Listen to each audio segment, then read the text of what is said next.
Bueno,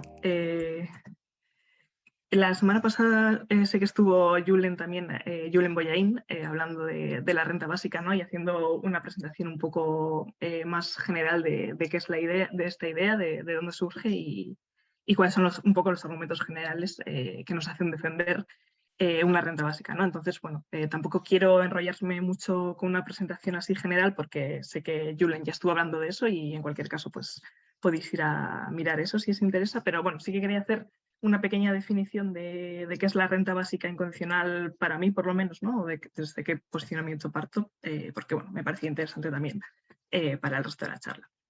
Entonces, bueno, ¿qué es la renta básica incondicional? Universal también, a veces como que igual hay diferentes apellidos que podríamos poner. Yo suelo hablar de renta básica incondicional personalmente porque me parece como que engloba mejor todo. Pero bueno, en principio la idea, ¿no? de una renta básica es que se trata de un ingreso que se paga a todas las personas que viven dentro de un mismo territorio, pues, puede ser un país o bueno, una comunidad, depende ¿no? de cómo lo establezcamos, pero en principio todas las personas que residen en un mismo territorio reciben un ingreso, en principio también mensual, ¿no? Bueno, que es pagado por la administración o por el Estado pues, para que puedan satisfacer sus necesidades más básicas. En este sentido, pues hay como unas características básicas, ¿no? que para mí definen qué es una renta básica incondicional. En primer lugar, que se entrega de manera individual a todas las personas, ¿no? Cada individuo recibe una renta básica incondicional y no se entrega pues, a familias o unidades de convivencia o bueno, colectivos más amplios, sino que cada persona como derecho propio, ¿no? Recibe una renta básica. También eso es, como decía, universal. Todas las personas que residen dentro de un mismo territorio la recibirían. Para mí también es importante esto, ¿no? Bueno, puede haber diferentes propuestas sobre cuándo empieza, o sea, cómo establecemos la universalidad y cuándo una persona gana el derecho, ¿no? A recibir la renta básica. Estoy pensando, ¿no? Pues en las migraciones y precisamente cuando se establece el derecho a cobrarla, pero bueno, para mí es importante, ¿no? que se dé realmente de manera universal y no se establezca como un criterio de exclusión precisamente la residencia legal, por así decir, en un territorio. Y como decía, pues el punto importante, ¿no? En realidad es que se entrega de manera incondicional, como decía, como un derecho garantizado a todas las personas de una comunidad. No hay ningún requisito previo, ¿no? Como a veces se puede establecer en diferentes prestaciones sociales, pues de haber contribuido previamente, ¿no? Como se establece pues, a través de pensiones contributivas, por ejemplo, ¿no? Que se accede a través de la cotización previa. No hay ningún requisito ni anterior ni, como digo, posterior, ¿no? Pues, a cambio de recibir la renta, estás obligado a tener un empleo, a realizar un itinerario de inserción laboral. No hay ningún tipo de requisito que tengas que realizar ni actividad que tengas que realizar como contraprestación por recibir la renta. O sea, es un derecho al que todo el mundo tiene acceso, pues como puede ser la sanidad pública o la educación, ¿no? Se trataría un poco de la misma idea, solo que con un ingreso mensual. También quería destacar aquí que me parece importante también el criterio de que sea suficiente, ¿no? Normalmente se establece que por lo menos tiene que ser un ingreso superior al umbral de la pobreza y bueno, y de ahí para arriba, ¿no? Podríamos decir. Pero bueno, sí es importante el criterio de suficiencia, ¿no? De que por lo menos permita la satisfacción de lo que podemos entender como las necesidades materiales más básicas, ¿no? Y por eso establecerlo por lo menos por encima del umbral de la pobreza, porque si no, algunas cosas de las que vamos a hablar luego pues pierden sentido, ¿no? Y bueno, luego quería rescatar también la idea de que en realidad es una propuesta redistributiva y una propuesta de redistribución de la riqueza, ¿no? Y ese es el punto importante y lo que le da sentido a la renta básica, ¿no? O sea, no se trata solo de que todos recibamos un ingreso, sino de cómo se financia esa renta básica. Entonces podríamos entender, ¿no? Que se financia a través pues de una redistribución fiscal, pues que, por ejemplo, aumente los impuestos a los estratos más altos de la estructura social, pero también a través de impuestos que no tengan que ver necesariamente con la renta, ¿no? Impuestos, hay gente que habla de impuestos pues, a las empresas contaminantes o diferentes impuestos que se podrían establecer para financiar la renta básica, ¿no? Pero al final es el punto importante de cómo la estamos financiando y que suponga una redistribución de la riqueza desde donde está ahora acaparado el dinero hacia el resto de la comunidad, ¿no? Que no cuenta con ese dinero actualmente. Bueno, como digo, tampoco quiero enrollarme demasiado con esto de definir la renta básica, porque eso, que como decían al principio, creo que Julen Boyain ya estuvo hablando de esto, pero un poco por centrar un poco el tema, ¿no? Bueno, cuando se habla de la renta básica, ¿no? Normalmente como los argumentos en contra así más típicos que suelen salir es, pues, como justo hablaba antes de financiación, ¿no? Pues la idea de cómo se financiaría una renta básica suele ser un tema que preocupa o que por lo menos es lo primero que se suele mencionar cuando se habla de renta básica, ¿no? Y otro de los grandes temas es esta frase que he puesto aquí, ¿no? La gente no trabajaría con una renta básica, ¿no? La gente dejaría de trabajar, se fomentaría que la gente fuera vaga, que no hiciera nada y que se quedara en el sofá viendo Netflix o lo que fuera, ¿no?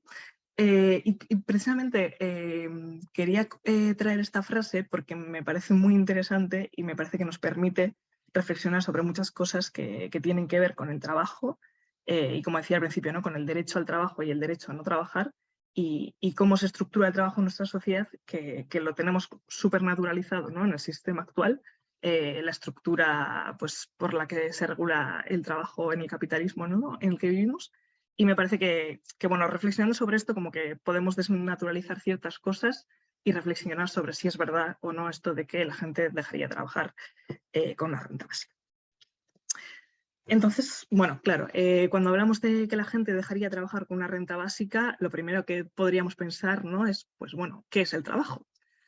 Porque normalmente, ¿no? Cuando la gente dice esta frase, lo que piensan no es en el trabajo en general, sino en el empleo, ¿no? Y muchas veces cuando hablamos del trabajo en nuestra sociedad, lo que estamos pensando es en el empleo y en el empleo dentro del mercado laboral que tenemos actualmente, ¿no? Dentro del sistema capitalista o neoliberal o como queramos decir, ¿no? Porque, claro, o sea, en realidad sabemos que el trabajo es una, bueno, aquí he puesto una definición, ¿no? Que dice que es una actividad económica que realiza una persona independientemente de que reciba o no una contribución por ella, una retribución por ella, para mantenerse a sí mismo, para satisfacer sus necesidades o las de una comunidad más amplia, ¿no? Eso, el trabajo en realidad no va más allá del trabajo que realizamos en el mercado laboral a cambio de un salario, ¿no? Y eso pues lo sabemos, pero parece que a veces se nos olvida, ¿no? Y cuando hablamos de si la gente dejaría o no dejaría trabajar con una renta básica, en realidad lo que estamos pensando o lo que nos puede preocupar es que la gente dejaría de buscar un empleo y dejaría de buscar un empleo en el mercado laboral o dejaría de hacer los empleos que lleva a cabo, ¿no? En el mercado laboral, porque ya tendría un salario alternativo, un salario garantizado como puede ser la renta básica. Pero es interesante hablar aquí, ¿no? De qué trabajos nos estamos dejando fuera cuando pensamos solo en el empleo, ¿no? Y en los trabajos que se realizan dentro del mercado.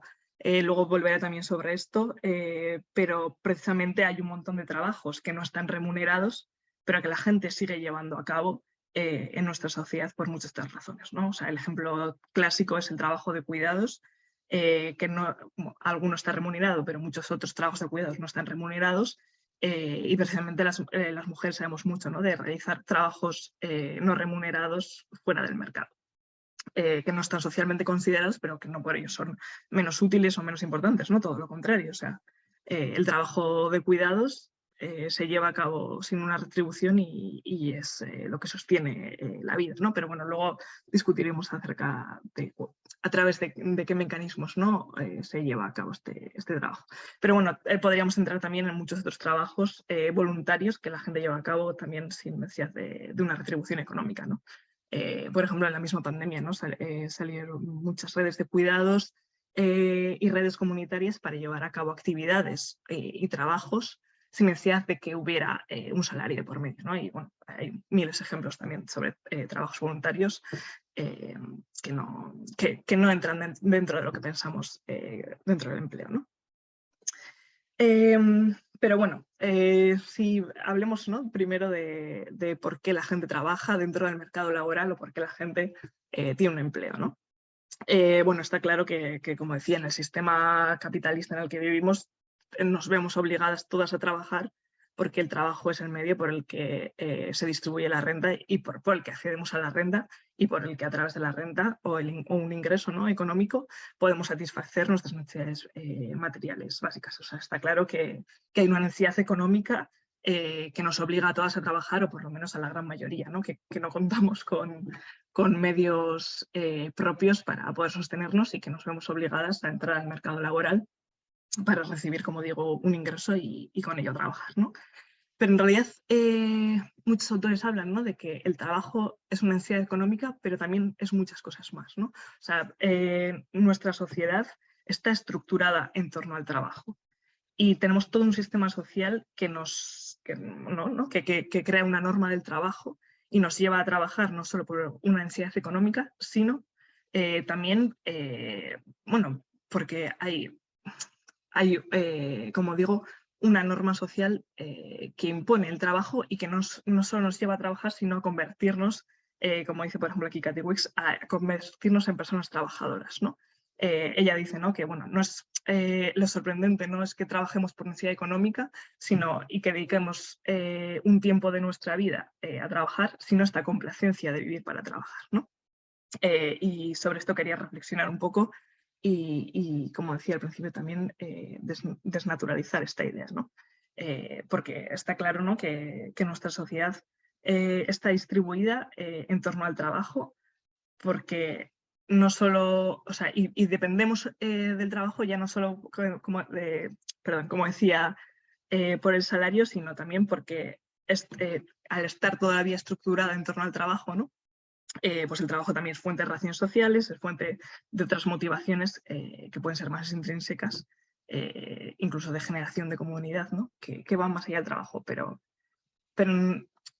quiero decir con esto que no debemos confundir una cosa con la otra, ¿no?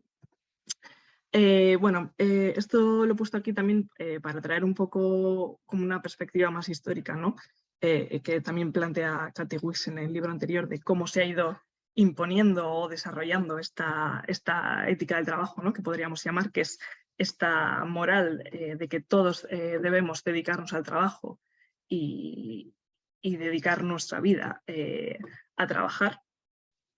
Y cómo se ha ido desarrollando, ¿no?, e imponiendo esta idea que hoy tenemos tan naturalizada de que, o sea, no podemos concebir una sociedad en la que no participemos todas del mercado de trabajo. Bueno, este libro de Weber, de La ética protestante y el espíritu del capitalismo, es como, bueno, un libro clásico, ¿no?, cuando se habla de ética del trabajo. También ha sido, bueno, que hay gente que lo critica, ¿no?, y no está del todo de acuerdo con lo que se plantea aquí. Pero bueno, quería traerlo como un inicio, ¿no?, de cómo puede empezar, de cómo empezó a consolidarse esta idea, esta moral del esfuerzo, del trabajo duro, ¿no?, del trabajo como un valor en sí mismo, ¿no? Weber plantea, ¿no?, que antes del inicio del capitalismo no había una ética del trabajo como tal, ¿no? El trabajo estaba mucho más ligado a una concepción más instrumental y más desde la necesidad de la comunidad, ¿no? De, bueno, pues un campesino puede trabajar la tierra porque lo necesita para comer, pero no hay una moral del trabajo es bueno en sí mismo y tengo que trabajar tantas horas al día por el valor mismo del trabajo, ¿no? El trabajo cumple una necesidad de, bueno, pues tengo que trabajar la tierra para obtener un sustento, pero cuando obtengo lo necesario no necesito trabajar más. Y precisamente Weber no habla de cómo esta idea del trabajo como valor en sí mismo, del esfuerzo, de hay que trabajar duro para salir adelante en la vida, ¿no?, partiendo desde una moral religiosa, pero que luego se ha perdido esta moral religiosa, pues precisamente se utilizó, ¿no?, para imponer el trabajo y hacer bueno, para construir la figura del trabajador en realidad, ¿no?, de cómo hacer que la gente entre en la fábrica, ¿no?, en el inicio del capitalismo y se someta al horario del trabajo, por así decir, ¿no?, y a la disciplina del trabajo, cuando no había esa moral, ¿no?, del trabajo por el beneficio económico y por bueno, como este culto a la productividad, ¿no?, y al enriquecimiento. Bueno, en realidad esto es una idea, ¿no?, que ha ido evolucionando. O sea, podemos discutir o no si surgió desde una moral religiosa, pero está claro que esta idea, ¿no?, del trabajo como valor en sí mismo se ha ido desarrollando en nuestra sociedad capitalista occidental, por supuesto, bueno, y ha ido evolucionando a lo largo del tiempo, ¿no?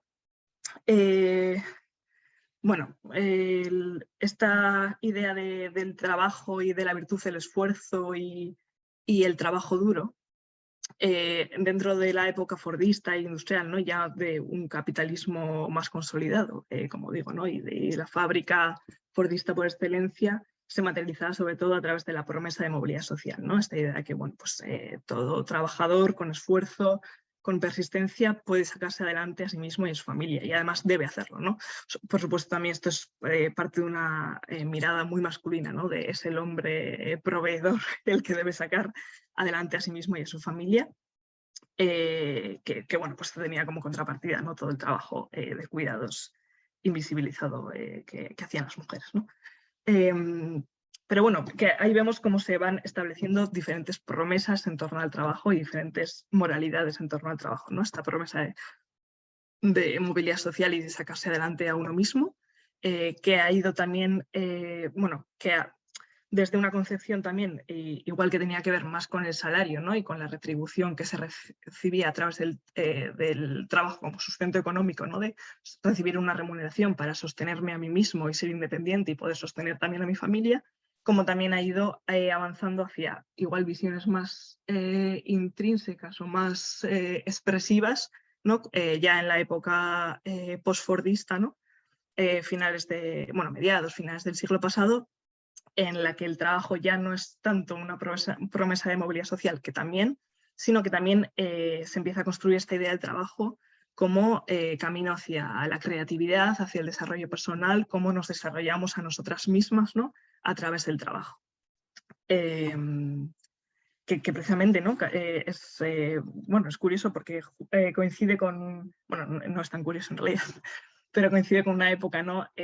Precisamente de que toda esa estructura de trabajo estable que se había creado durante el fordismo se empieza a tambalear, ¿no? Y se empiezan a degradar las condiciones de trabajo y el empleo empieza a ser cada vez más inseguro, ¿no? Y hasta el día de hoy es eso.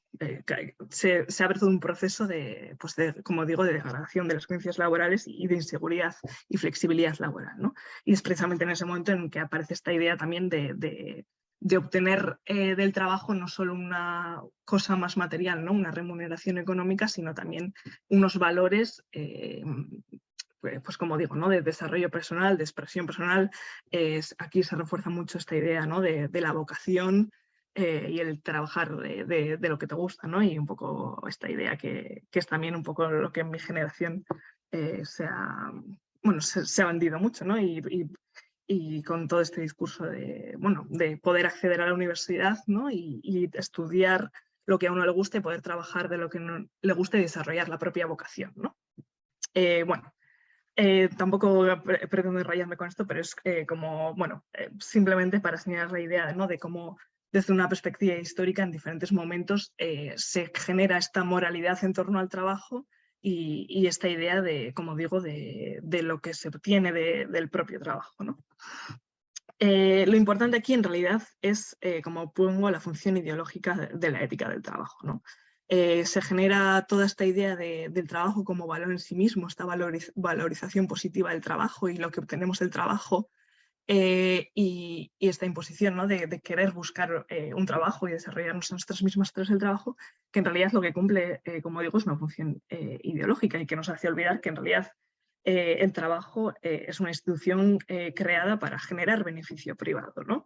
El capitalismo se sirve precisamente del trabajo para, pues como digo, para la acaparación de riqueza y la generación de un beneficio económico, ¿no? Y ese es en realidad el sentido del trabajo, por mucho que luego se pueda vestir, como digo, de esta ética y esta valoración positiva, que a veces se nos puede olvidar, ¿no? O que tenemos, como decía al principio, también tan naturalizada que cuando hablamos de si la gente deja o no deja de trabajar, no estamos hablando que en realidad lo que hacemos es trabajar para el mercado y trabajamos para generar un beneficio económico que no recibimos luego, ¿no? He puesto aquí esta frase que me gusta, ¿no? Que dice que es precisamente a quien interesa, ¿no? Esta idea de que todo trabajo es bueno en sí mismo y esta valoración positiva del trabajo y esta valoración moral del trabajo precisamente interesa a quienes viven del trabajo de otros, ¿no? Quería hablar también, ¿no? de precisamente cómo esta ética del trabajo vertebra también el acceso a derechos sociales y y todo el sistema de asistencia social, ¿no? Bueno, mencionaba aquí, se habla mucho, ¿no?, de cómo en la Inglaterra del siglo XIX surgieron las workhouses, que eran, bueno, como unas instituciones que se crearon precisamente para dar trabajo a los mendigos, ¿no?, o vagabundos que podían vivir en la calle, no tenían un trabajo, pobres sin trabajo, básicamente, y cómo se les llevaba a estas instituciones precisamente para darles trabajo, con esta creencia, ¿no?, pues como digo, que parte desde la propia ética del trabajo, de que no lo que le falta a la gente pobre es, pues eso, este gusto por trabajar, ¿no? Que son vagos y holgazanes y lo que hay que hacer es darles un trabajo y llevarles al buen camino, por así decirlo, ¿no? Y bueno, bueno, muchas veces se menciona las workhouses y la New Poor Law como los inicios de estas políticas del trabajo, ¿no?, dentro de la asistencia social, pero que están muy presentes hoy en día, ¿no? Lo que se ha venido a llamar, muchos autores han llamado welfare o welfare to work, que es un poco esta idea, ¿no?, de que la asistencia social en realidad va encaminada hacia dar un trabajo. Bueno, obviamente cuando digo dar un trabajo es dar un empleo, pero dar un trabajo a la gente pobre, ¿no? Que precisamente nace también de esta concepción individualista, como decía, de que la gente pobre lo es porque es vaga o porque no sabe desarrollarse por sí misma, ¿no? Y entonces lo que hay que hacer es pues darle un trabajo para que pueda sostenerse a sí misma, ¿no? También un poco esta idea de las personas pobres como una carga para el sistema y que precisamente cuestionan como este mantra pues neoliberal, diríamos hoy, ¿no?, del trabajador autosuficiente y que se sostiene a sí mismo. Entonces, bueno, sin más, como decía, vemos en las políticas actuales, ¿no?, que de asistencia a la pobreza o a las personas con bajos ingresos, que lo que se busca es dar una ayuda, pero siempre desde una perspectiva de es una ayuda temporal y lo importante es que esta persona entre en itinerarios de inserción laboral y demás para que vuelva al trabajo, ¿no? La política social en realidad es el empleo y no la asistencia social entendida como dar un ingreso a quien no tiene ingresos, sino que lo que buscamos en última instancia es devolver a la gente el empleo, ¿no?, al buen camino, como decía antes. Y bueno, quería también perfilar un poco esto porque es interesante también luego en relación con la renta básica, ¿no? Bueno, también mencionaba al principio, ¿no?, que no se nos olvide bueno, todo el proceso que se ha llevado a cabo de privatización del trabajo de cuidados, ¿no? Como la esfera del trabajo asalariado, ¿no?, que ha sido, bueno, que se ha construido como típicamente masculino, aunque las mujeres también han participado, solo que en peores condiciones, ¿no? Pero bueno, como esta construcción del trabajo asalariado como masculino, ¿no?, y como es socialmente relevante y el trabajo importante para la producción de riqueza, para la producción de mercancías y demás, como ha estado siempre sostenido a través de una esfera invisible, ¿no?, que ha sido el trabajo no asalariado de las mujeres y el trabajo de cuidados no asalariado, ¿no?, que, como digo, pues han realizado siempre típicamente las mujeres, ¿no? Que precisamente sirve al sistema de empleo asalariado, ¿no?, para, plantean muchas autores feministas, pues precisamente la reproducción de la fuerza de trabajo de manera gratuita, ¿no? Se está aprovechando, o sea, el sistema de empleo se ha aprovechado siempre históricamente del trabajo que estaban realizando las mujeres de manera gratuita, como digo, para reproducir la fuerza de trabajo. Y que encima bebe, ¿no? O sea, que se ha construido, como, al igual que todo el sistema de empleo, bebe de una ética del trabajo, ¿no?, y de esta imposición del trabajo asalariado como algo natural en la sociedad y como algo positivo. Pues el trabajo no asalariado de las mujeres no ha bebido siempre de una ética pues, patriarcal y una ética familiar del cuidado, como pongo aquí, ¿no? De esta idea bueno, del trabajo de cuidados es algo natural en las mujeres y de hecho precisamente por ser algo natural, ¿no?, que hacen las mujeres por su propia naturaleza femenina de cuidado y de entrega hacia el otro, pues eso hace, por un lado, justifica el que no se remunere, ¿no?, y justifica precisamente esa relegación de las mujeres a ese papel. Bueno, y me parece interesante destacar también cómo ambas esferas se necesitan la una a la otra, ¿no?, y se reproducen entre sí. Porque es importante también, precisamente cuando hablamos del trabajo no asalariado, qué ha supuesto, ¿no?, que las mujeres no hayan tenido acceso al trabajo asalariado y qué ha supuesto que no haya estado salarizadas esas formas de trabajo. Por una parte, por el no acceder a un ingreso y depender de los hombres, ¿no? Para el acceso a servicios y bienes materiales, pero también para el acceso a derechos, ¿no? Desde una concepción, como decía antes también, de que el acceso a derechos se ha construido desde la participación en el mercado de trabajo, ¿no? Y lo que eso, pues como digo, lo que eso ha supuesto, ¿no? Para las mujeres. Que es cierto que, bueno, esa tendencia hoy en día pues quizás se ha revertido, ¿no? O ya no hay una diferenciación tan clara entre trabajo asalariado y no asalariado, pues porque las mujeres ya hace tiempo que participan de manera más o menos normalizada en el mercado de trabajo estándar, pero obviamente eso no ha supuesto que todos estos trabajos de cuidados que se realizan de manera no asalariada, pues no los sigan precisamente realizando las mujeres, ¿no? En este sentido, pues es lo que muchas feministas hablan, ¿no? Como la doble jornada que realizan las mujeres pues, en el mercado de trabajo y luego en la casa o en el hogar, ¿no? Bueno, todo esto viene también, ¿no? Porque eso, cuando hablamos también de si la gente dejaría o no dejaría trabajar, es importante pues todo esto que estamos hablando de qué nos lleva a trabajar o a naturalizar un sistema en el que el trabajo, o bueno, el empleo, me corrijo a mí misma, el empleo se entiende como única forma posible de mediación social, ¿no? Y de estructuración de la sociedad. También es interesante hablar de en qué condiciones estamos trabajando y cómo precisamente el sistema de empleo con el que contamos actualmente, pero con el que hemos contado también históricamente, no cumple los propios estándares que se proponen moralmente, ¿no? O sea, se plantea, como digo, una idea del trabajo como vocación y como desarrollo personal, pero el sistema de empleo con el que contamos actualmente está muy lejos, en realidad, de esa realidad, ¿no? O sea, ya la crisis de empleo que vivimos actualmente, sobre todo desde la crisis de 2008 y en los últimos años estamos viendo de forma clara, ¿no?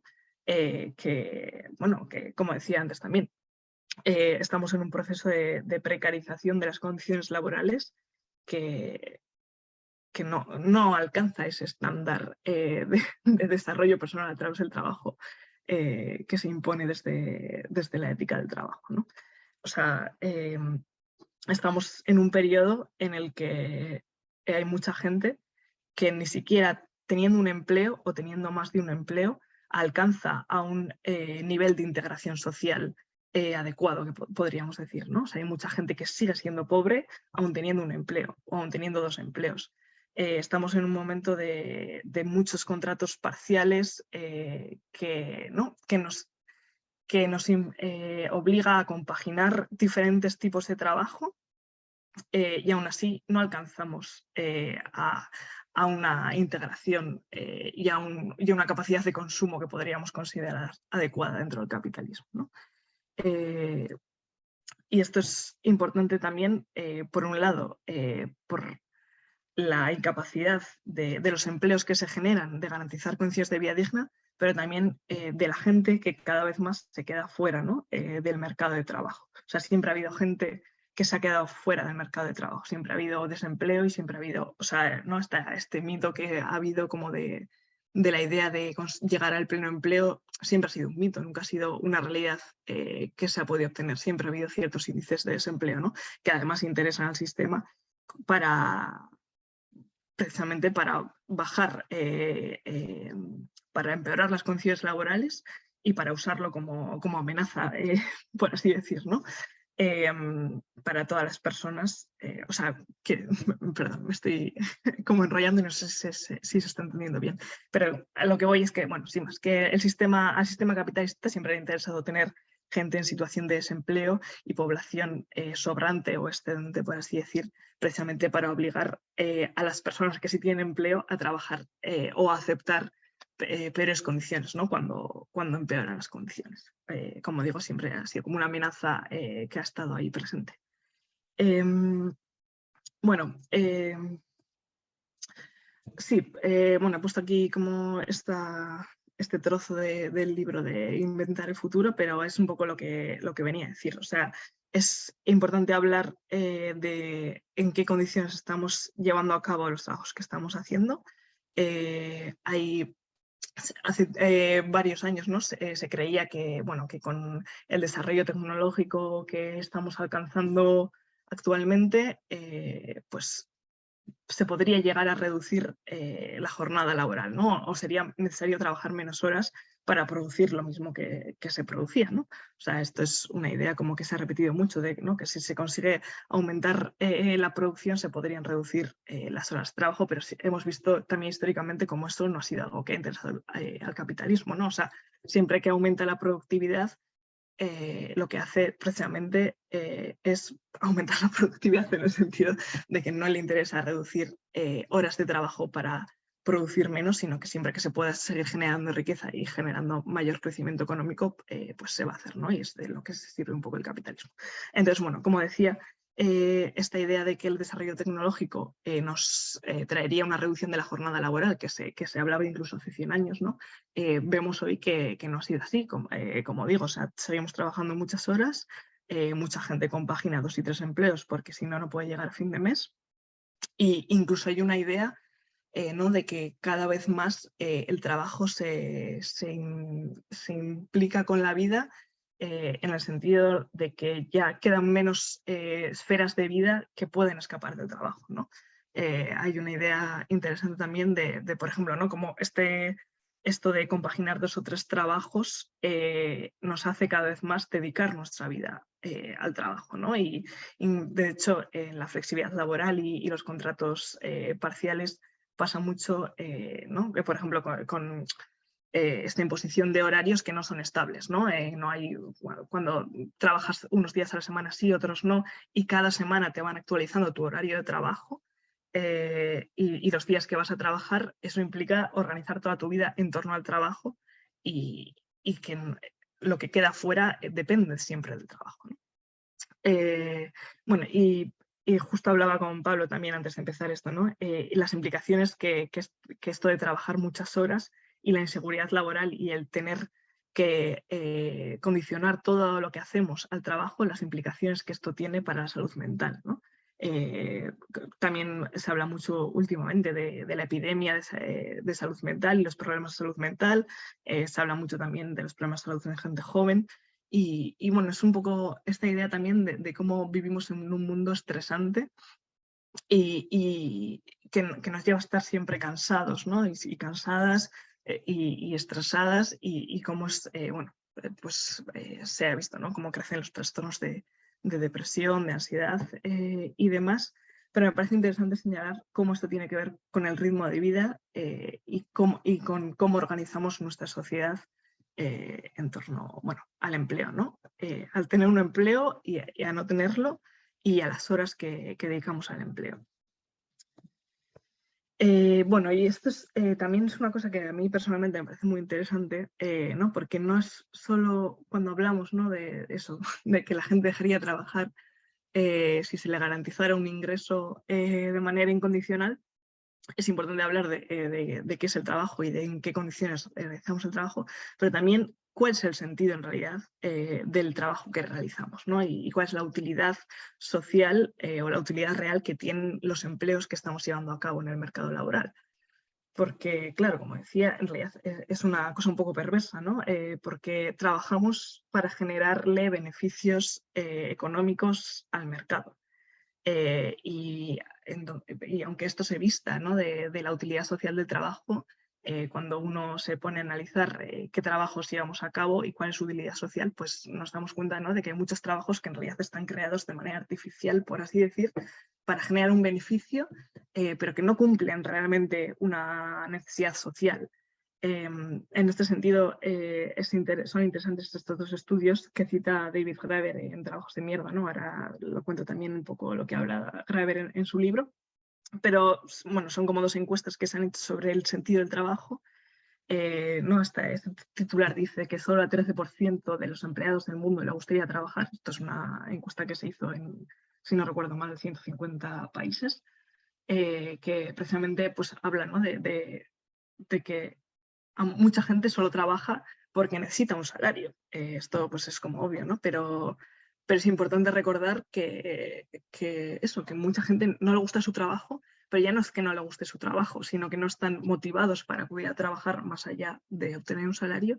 Y lo importante en realidad, que como dice esta otra, ¿no? El 37% de los trabajadores ingleses o británicos cree que su trabajo no tiene sentido. O sea, podríamos discutir ¿no? si a la gente le tiene que gustar o no su trabajo, o si es preocupante o no que el 13% de empleados no le guste ir a trabajar. O sea, es que solo al 13%, perdón, le guste ir a trabajar, o sea, que al resto no le guste, ¿no? Bueno, que a mí ya me parece preocupante, pero más preocupante es eso, que mucha gente piense que su trabajo es inútil. O sea, ¿no? Que el 37% de la gente en Reino Unido piensa que sus trabajos no tienen un sentido real y que si dejaran de hacer su trabajo en realidad no supondría ningún problema. Nos lleva, bueno, como digo, a reflexionar sobre esta idea de para qué estamos trabajando en realidad y para quién, ¿no? Bueno, mencionaba antes este libro de David Graeber, de Trabajos de Mierda, que precisamente es donde se citan estas dos encuestas, ¿no? Y hace toda una reflexión justamente sobre el sentido de los trabajos que realizamos, ¿no? Y por qué se impone esta idea de que, bueno, todos tenemos que trabajar y ser productivos para la sociedad, ¿no? Y hacer algo, pero tenemos que reflexionar sobre qué es ese algo que estamos haciendo y qué sentido tiene, ¿no? De hecho, diferencia los trabajos basura, que podrían ser trabajos que sí que están se hacen en malas condiciones, ¿no? Están mal remunerados y pueden ser todos estos trabajos de los que estaba hablando antes, ¿no? Que se dan en unas condiciones de mierda, por así decir, pero que en realidad pueden ser de una gran utilidad social, ¿no? No tiene un problema de que no sean necesarios. O sea, podríamos hablar de todo el trabajo, yo qué sé, de cuidados o una persona, no sé, que se dedica a limpiar un edificio o yo qué sé, una persona que trabaja en un supermercado, ¿no? O sea, pueden ser muchos ejemplos, pero son trabajos que están mal considerados socialmente porque tienen unas malas condiciones y están unidos a unas malas condiciones laborales, pero que pueden tener una gran utilidad social. Y sin embargo, luego David Graeber diferencia otros trabajos que son los trabajos de mierda, que sí que pueden tener buenas condiciones, normalmente están muy bien remunerados y son puestos altos dentro de la jerarquía laboral, pero que en realidad son trabajos que no tienen una utilidad social real, ¿no? Más allá, como digo, de la generación de un beneficio económico. O sea, son trabajos, como decía, podríamos llamar artificiales, bueno, que es, en realidad David Graeber plantea, ¿no? Que si un día se dejaran de hacer, la gente no notaría la diferencia, ¿no? De hecho, si no recuerdo mal, pone el ejemplo en el libro, ¿no? de una huelga del servicio de recogida de basuras que hubo en Londres, que en un día ya como que puso la ciudad patas arriba, ¿no? Y demostrando precisamente la utilidad de realizar ese tipo de trabajos. En la pandemia también pasó, ¿no? Que fue donde apareció esta idea de los trabajos esenciales y de cómo nos dimos cuenta de que sin qué trabajos dejaba de funcionar el sistema, por así decir.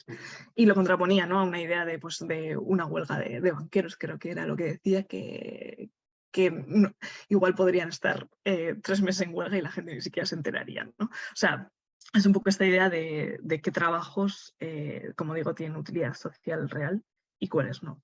Y de hecho tiene que ver también, ¿no? Ahora que se habla mucho de la crisis ecológica, hay muchos trabajos contaminantes y que, como digo, no tienen un mayor sentido aparte de generar un beneficio económico, ¿no? Y que precisamente, claro, entramos en un dilema, ¿no? de cuando, no sé, podemos criticar la industria cárnica, por ejemplo, ¿no? Por ser contaminante y poco ética, por no decir explotadora, ¿no? Con los animales y demás. Y siempre entra el argumento, ¿no? De, bueno, hay gente que vive de eso, claro, pero no deja de ser un argumento perverso, porque el punto es que la gente necesita un salario para vivir, no que sea un trabajo que se tenga que llevar a cabo, ¿no? Si es un trabajo contaminante y que no tiene un sentido social real. Bueno,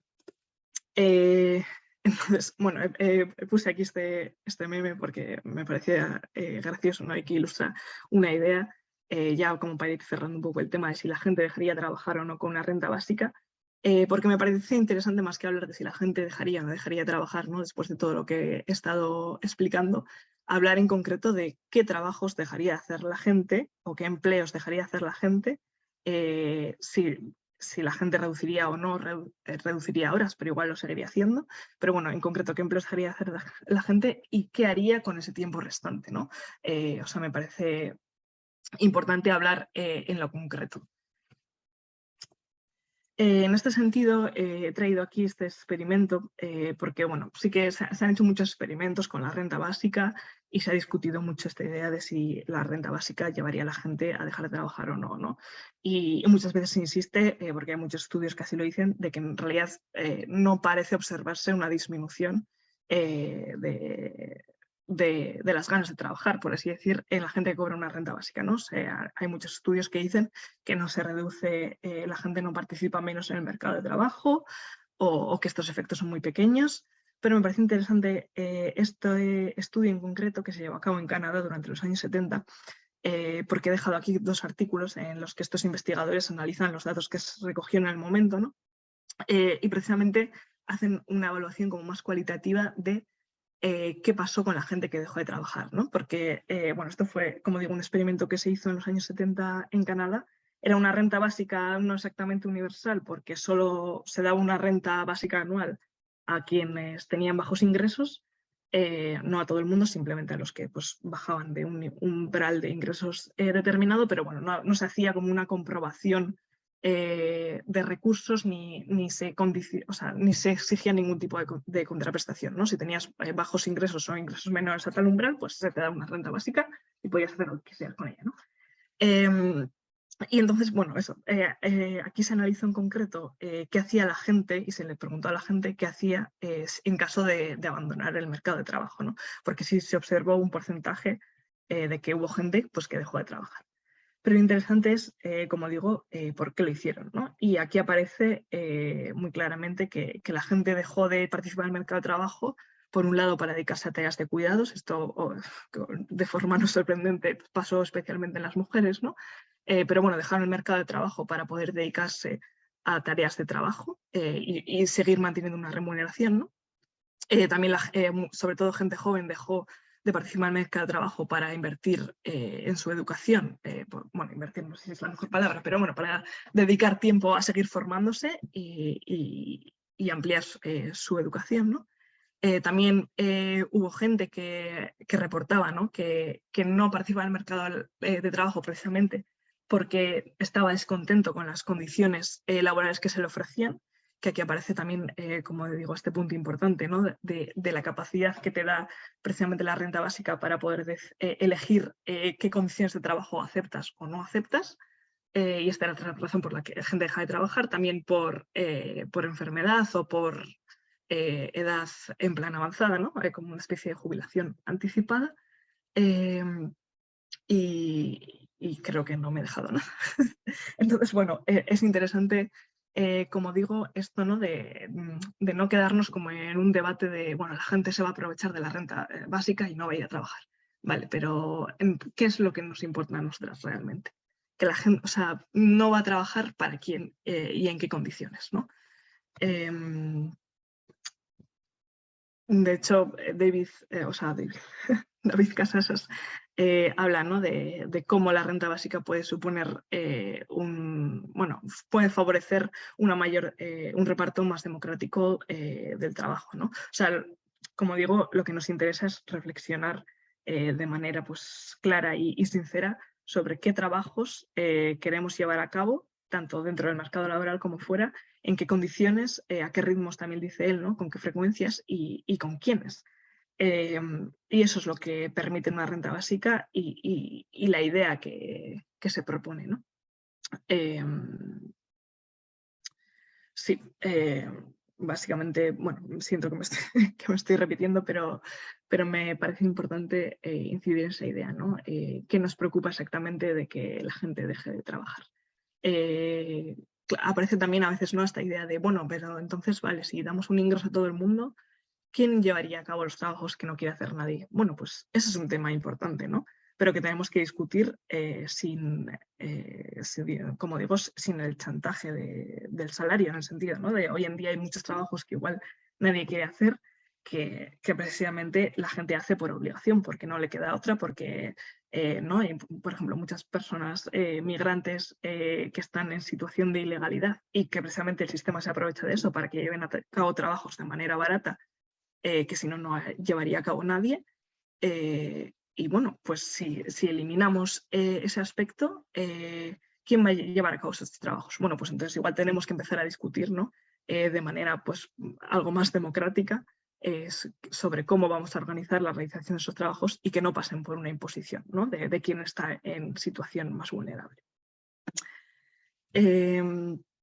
Bueno, y ya esto lo he traído así como para cerrar un poco el tema.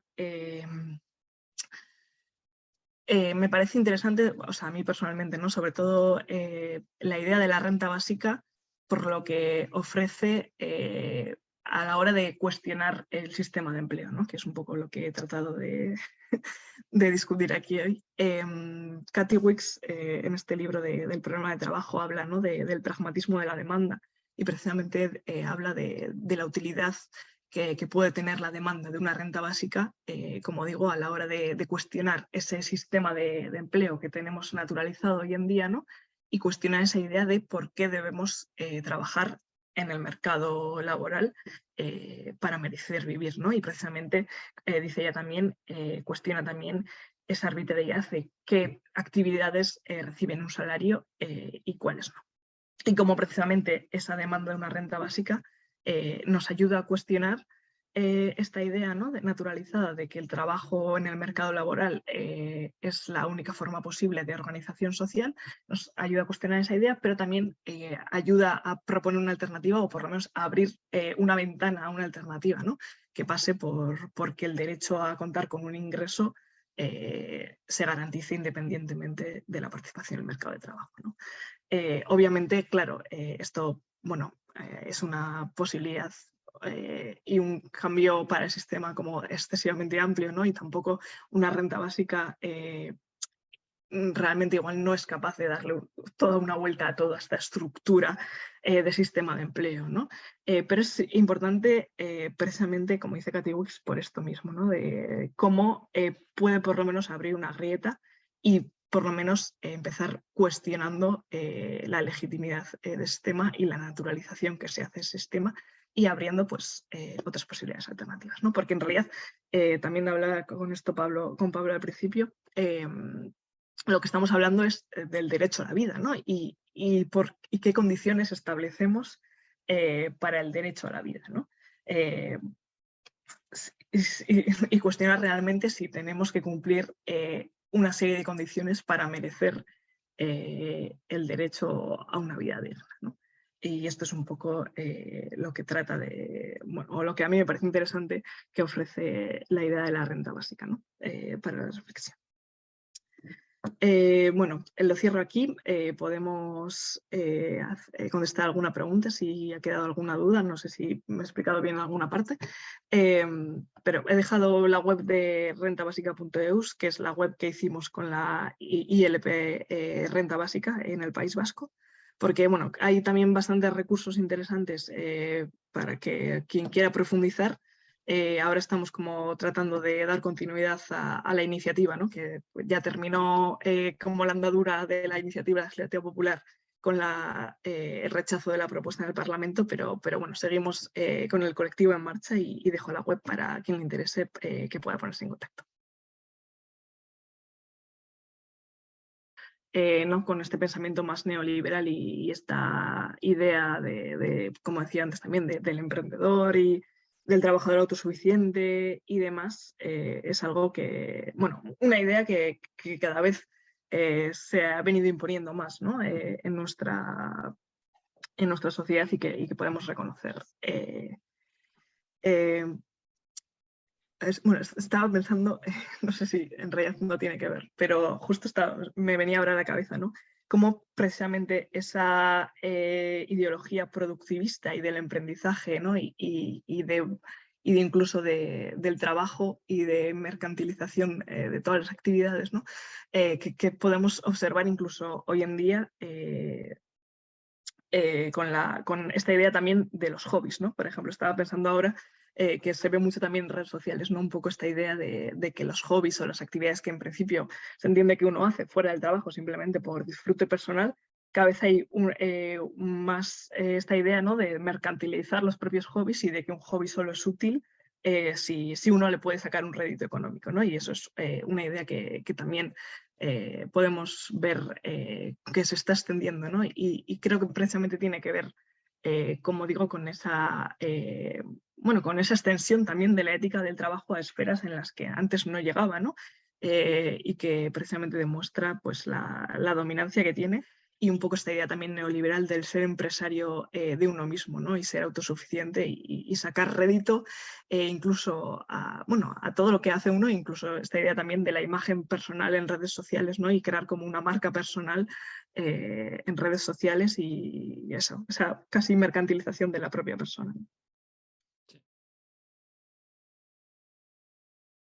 A mí eso me interesa sobre todo este tema de, no tanto, como decía, de si la gente deja o no deja de trabajar, sino cómo cambia la organización de las actividades en el día a día y el tiempo que se dedica al trabajo, al empleo, perdón, o al trabajo asalariado respecto a otros, ¿no?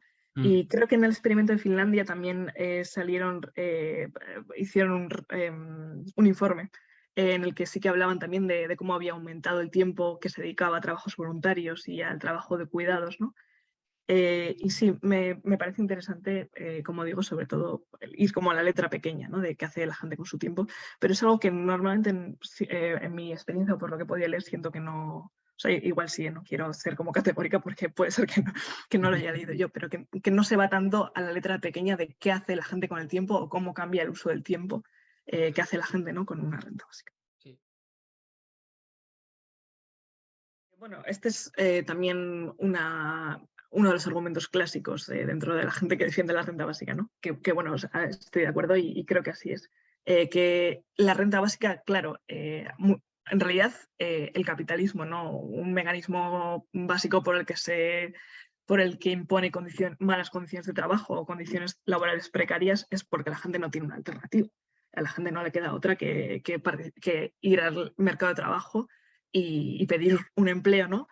Para poder vivir, porque es el sistema en el que vivimos y estamos obligadas a eso.